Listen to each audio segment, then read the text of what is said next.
Adventure in Pipeman on W4CY Radio.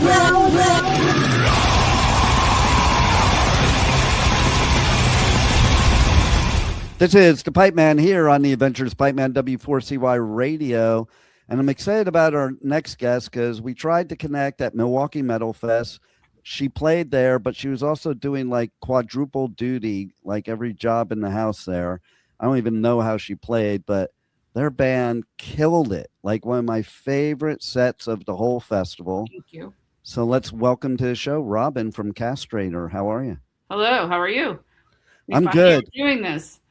I know, it's great. And I have to, like, there's one thing I rarely talk about is band names, but I do think it's kind of funny that you started off as an all-girl band and you named it Castrator, and it makes me a little scared right now. Oh, it's a great name. Right? It is a totally great name. And I mean, so let's go back to the beginning. What was it that was really your driving force to start this band? Well, I mean, I played in other bands and I was friends with Carolina, the drummer. We did a show with my other band, Dercada, and her other band, Hypoxia, in New York. And then we just kind of stayed friends. And then we were on Barge to Hell together. And she was talking about like starting another band of just, you know, girls or whatever. And I was like, that's cool. And we kind of just started there. Nice. And here we are like 13, 14 years later. It's wild. And you know, I have to say, as somebody that came from like the 80s metal and punk scene, I always thought it was bullshit, the whole gatekeeping, especially with women, because especially now, I think some of the most badass women in metal and punk, I mean, badass artists in metal and punk are women, like 100%. Yeah, I mean, I never thought of it as like a gatekeeping thing. I just feel like metal is probably, even punk is the only genre that is like, oh, they're girls. Like you don't have that with country, you don't have that with rap, you don't have that with pop. Nothing else except for it's like weird the heavier to me. side. It's like all of a sudden it's like, oh, there's girls. It's like, okay. You know, and we know girls can play music. That's been proven in every genre throughout, you know. Exactly. Ever. And there's the passion that women have, you know, and the emotion that women have that to me directly fits with metal or punk because they're both very emotional, passionate genres. Yeah, girls are definitely more emotional than boys. Yeah, You know, and not always. I think it shows in the lyrics and it shows on stage, you know, and I'm actually, there's sometimes too, like I'm so in awe of certain artists. Like you take Courtney LaPlante, like when she sings, I just sit there looking at her mouth because she's got that like, you know, total technique that you don't really see often. And you can totally tell like somebody trained her how to do her voice without losing it the way she does, because I sang thrash metal in the 80s and I trashed my throat because I didn't know what I was doing. Yeah. You know, so you need the technique, but it does, you know, and it even amazes me. Like I love when I play bands to other dudes and then I tell them that the lead singer is a female after they listen to it, because they don't even, like, sometimes they can't even conceive of that brutalness coming from a female. But I think you do it so well, you know, your whole, you know, anybody that's in metal or punk that does that. But your band, man, oh my God, like I would say probably one of the top 5 sets of the whole Milwaukee Metal Fest for sure. Wow. Okay. I mean, I didn't see any bands. Yeah, you were a little busy. I take that back. I saw Obituary, which like I've seen Obituary a million times, and I think part of Monstrosity, and that was like the extent of my Milwaukee Metal Fest experience. But to say we're the top 5, that's hard to believe, with all the good bands that were playing. Like, Yeah, it's just the energy that you brought forth and just thank you. that passion. Like I never saw your band before that, and I was like, "Oh, they're pretty good," Thank you. and I'll tell you the company you're in. Like you're in the company of Violence, who is one of my favorites too, because they're one of my favorites from way back. But Yeah. their show was sick. Okay, like I texted my daughter a video of it, and there were all kinds of stage divers, and she goes, "Oh, is that how you knocked all your teeth out back in the day?" I'm like, "Yeah, except I did worse, but yeah." and then, oh my God, green Jello, and like the really green Jello, they're supposed to be green jelly because of stupid Jello Yeah. company, and I'll say it like you can have a pedo represent you, but not some great band. Just Yeah. saying. But their show was the funniest gig I've ever seen ever in my So it life. was their meet and greet. Was it? Oh my Yeah, it was God. pretty insane. I could imagine because like I have video of their set. Like they handed out water noodles to Yeah. everybody. And like picture their stage set as a at- meet and greet. oh my God, that's Yeah. insane. And it was like I couldn't stop laughing because like the mosh pit was all water noodles Yeah. and it was like just so much fun. And then were they at the meet and greet also chanting green Jello because they had everybody It was chanting that the basically whole time. they basically just extended their show over to the I meet and love greet. it. I love it. So those are people that you're in company with that are my favorite sets of that festival. Okay. So, and how does it feel playing at a festival across the street from the Dahmer killing? I don't look at it like that. I forget about it, honestly. I didn't even think about it. I didn't put 2 and 2 together until I was doing an interview and I had the Ambassador Hotel as a backdrop. And when the band started talking about it, I'm like, oh, I didn't even put that. I didn't even put 2 and 2 together. Like it was funny. But yeah, like what a great festival. And Yeah. I watched you too run that meet and greet, and you ran it like a clock because that's a lot of work. Yeah, it was a lot. It was fun, and I had a good team of people with me, so that helped. And That the definitely bands helps. were, good as well. So that was also helpful. And the fans were, accommodating with me. So it all worked. Nice. So, yeah. So what do you want to share with the listeners about your experience at Milwaukee Metal Fest, especially your performance there? I don't even know if I have anything to share. I didn't have like an experience really. I spent 4 days, in the same spot. Right. Except when I went to go play. Yeah, exactly. So that was a nice break right there. Yeah, I mean, it was like kind of stressful. Yeah. And even Nick that was with me, he played also because he plays with, Jamie. So he did those jams. So he had to go run too. And then both me and him did the Slayer Day. Right. So we both left for that. So that was a lot of fun. Yeah, and I imagine it would be stressful to play a set when you're that busy too, because you kind of want to have a little chill out time before you go on stage and after. There was no chill out time. Right, you went straight meet and greet to set, and then straight back. I ran right back as soon as I was just like put my bass in a case and just ran back to the meet and greet. So, and speaking of bass, so what made you originally pick bass as what you wanted to play as an instrument? Basically, I used to play guitar.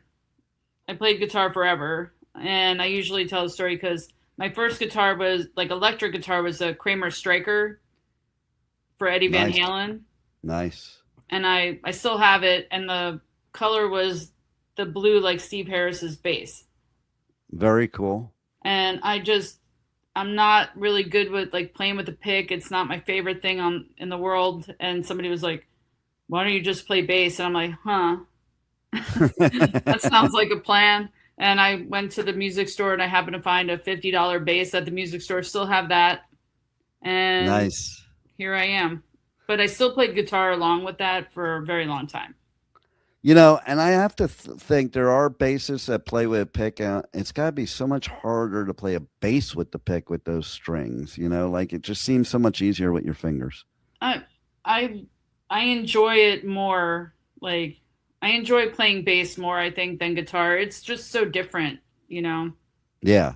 Like guitar is fun, but I find bass more relaxing. I always say I'm a frequency. You don't notice me until I'm not there. Nice. I love it. You know. I have a trivia question for you. Oh no. Okay. Yeah. Who is one of the most famous bassists of all time that was originally a guitarist, and the only reason he played bass is because they were all guitarists, so somebody had to draw the short straw. Oh boy. Is this an easy one? I don't know. Maybe not. Sometimes it's hard. Anybody that's a bassist that used to be a guitarist, I asked this trivia question to, and some have known, some have not, you know. But let's just put it this way. Once I tell you, if you don't know, you'll be like, oh, that makes sense. So, and I will say it's not in metal. I was going to say, I don't know if it's in metal. No, it's not in metal, and they're not a band anymore, but the person who I'm talking about is one of only 2 people left on this earth from that band. And that is, unless the 1969 radio show is true and he's actually dead and that's an imposter. There's a really good hint. Oh boy, I have no idea. Like I don't know. I keep going with like Geddy Lee or something. Close. Paul McCartney. Oh, okay, that makes sense. Yeah, see now you listen to Beatles songs, you can hear he kind of plays the bass like a guitar. Yeah, a lot of people do. You know, like a lot of, especially if you're playing with the pick, a lot of people, you know, do the chords. They do this. You know, that's one thing. Like, you know, playing how I play, I don't play standard like a guitar. Right. I mean, somewhat I do. It's weird. It depends. I follow mostly a lot of the kick drums. Which is like usually what you do as a bassist, right? Well, I play like more fast than I do technical. That's why you're so good, because I like fast. Yeah. I play fast. So. And you know, you've mentioned Steve Harris, and it's like, man, that dude, what a bassist. You know?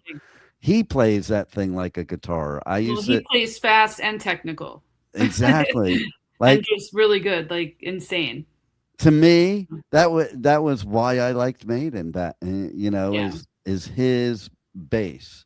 And you know who else was at Milwaukee Metal Fest, who's an old friend of mine, who I always saw in the beginning, way back in the 80s, that he played bass just like Steve Harris, and that's why I liked him and their band so much.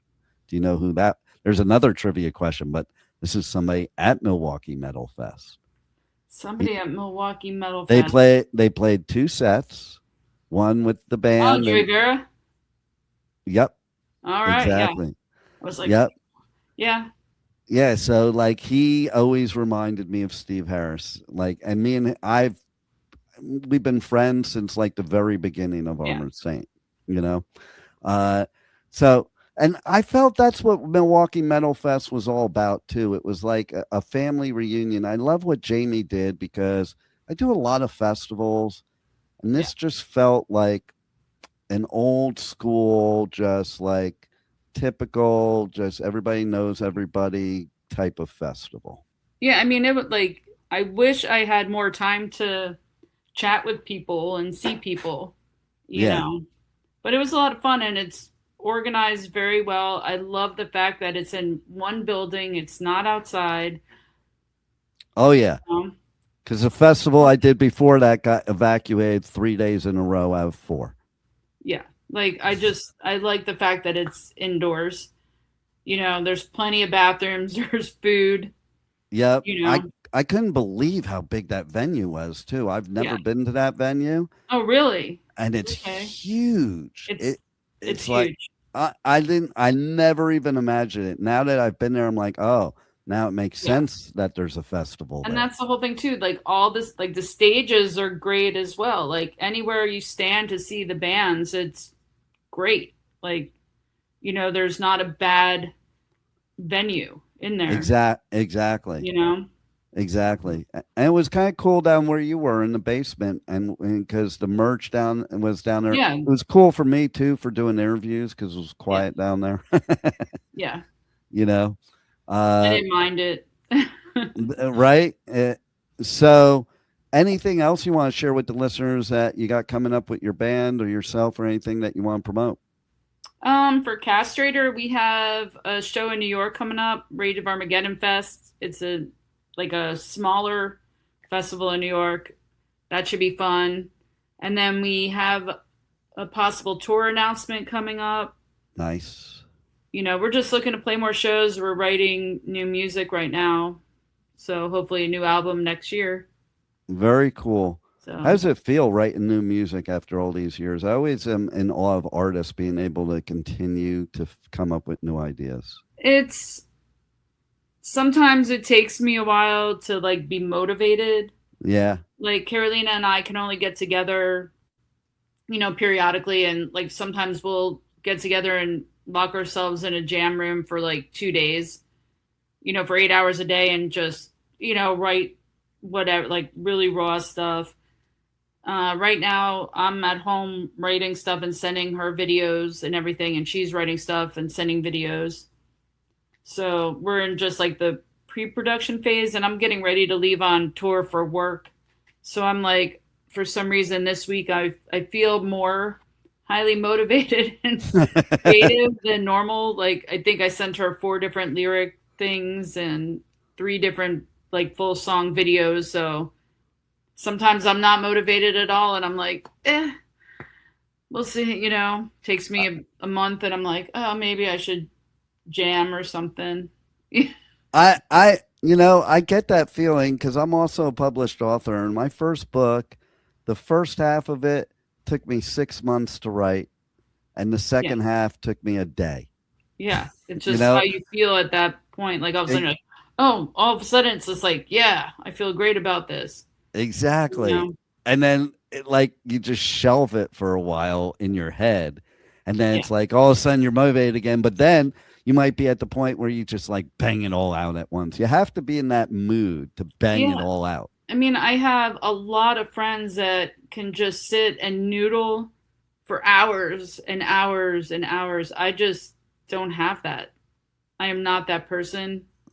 I've never been that person unless I am like, oh, I really want to write this, and then I'll take the time. Oh, I have a show, I have to jam. Oh, I want to learn this song. But to sit around and just like people do for hours and just no, it's not me either. Like that's probably why. Like I played guitar and sucked.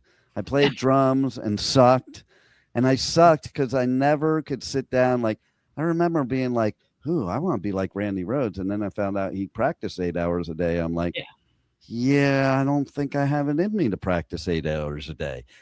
Yeah, I'm like 8 minutes. Right. And then I'm like and I just wanted to play songs. Like I'm getting taught scales. I'm like, this is boring. I can't do this over and over again. Yeah, I just want to play a song. When I took like guitar, like I took guitar in high school, and then I had lessons as well. And I remember going to my teacher and just being like, I want to play this, you know, and it's like probably like White Snake, John Sykes. Like, you know, I want to play this. And he's like, well, before you can play that, you know, you got to start with this. And I'm like, why can't I just go just show me this one? Why can't I just show me that? He's like, that's not how this works. I'm like, come on. It's the same with drums. When I played drums, I had that practice pad forever, and that annoyed the hell out of me. Just give me a drum set. I don't want this stupid practice pad. Yeah, you just like, I don't know. Like people find just noodling and stuff like that fun. I am not one of those people. Well, it's like when you take people like a Tommy Lee, no matter where he is, he's drumming. Yeah. Like everywhere he is, you know? Yeah. It's just kind of a habit. And, Yeah. you know, that's not me. But Yeah. but I do like what comes out of that. I like the end result. So music is my passion, whether I suck at playing it, so listening is my passion instead. I just want to have fun and play, and you know, if people like it, great. If they don't, okay. Exactly. You know, not everybody's gonna like everything. Like, you know. Well, you definitely looked like you were having fun at Milwaukee Metal Fest. I think we did. I wish we played longer. Right. It seemed way too quick. And I didn't even with you. I didn't put 2 and 2 together because I'd met you earlier in the day because I was doing an interview with Sean, and then I looked up. I'm like, oh, and then I'm like, oh, I have an interview with her later. Yeah, and unfortunately we couldn't do the interview that night because Green Jelly took their 30-minute meet and greet, and it was over an hour. Oh my God. It must have been entertaining, though. It was entertaining and frustrating at the same time. It was the last one of the night, and they were having fun. They, you know, from a band that they were like kind of apprehensive about wanting to do it to full scale show. Yeah. Meet and greet. I mean, they were so into it, like everything. They were doing their own selfies. They were doing like whatever. I was like, okay.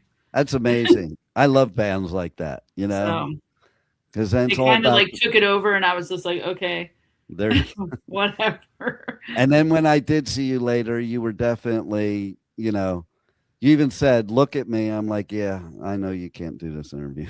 I don't think I could have talked at that point. You could tell, and my voice was already fried. So here we are. This was better. Yay! And tell all the listeners how they connect to your merch store on Bandcamp, because you got some badass merch. And speaking of merch, and how they connect to you guys on socials and check out all that you have coming up. Awesome. Yeah. I mean, Castrator, spelled as you would think, Castrator, Bandcamp or Castrator Band. And you have to be careful sometimes Googling, because you'll get sometimes actual Castrator Band like videos, right? Like animal castration. Yeah, we don't want that. You don't want that. But yeah, like all regular socials, Castrator Band on Facebook, Instagram, TikTok, Bandcamp, YouTube, all the socials. Nice. You know. Well, everybody should check you out. Support. Yeah. They Even definitely if on Bandcamp, if you don't want a physical copy, check out our stuff. Absolutely, because you guys are badass. Thank you. Look forward to seeing more of you. And thanks for being on the Adventures of Pipeman. Thank you for having me finally. Yeah, you made it. Thank you for listening to the Adventures of Pipeman on W4CY Radio.